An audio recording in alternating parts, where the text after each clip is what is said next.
Today I'm going to show you how to make these creamy, decadent mashed potatoes. Start with about 2.5 pounds of potatoes.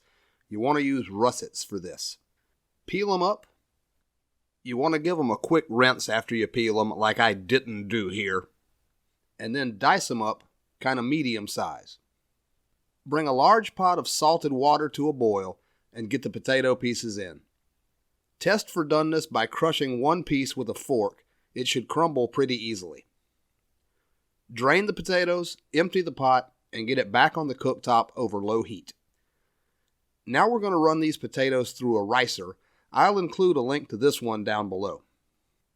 I have affiliate links in the description box. If you like some of the things you see me use in my videos, you can click on those links to purchase the products. If you make a purchase, I'll earn a commission and it doesn't cost you anything extra. If you don't have or want a ricer, you could also use a masher like this one.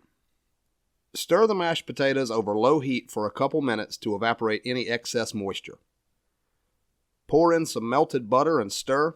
I'll link to the printable recipe on my website down below. Now it's time to stir in some warm half and half. If you've enjoyed my videos, subscribe to my channel and turn on those notifications so you won't miss a thing. And now it's time to eat. Add some additional butter if you like and garnish with some chopped chives. If you'd like another awesome recipe, click on this video right here.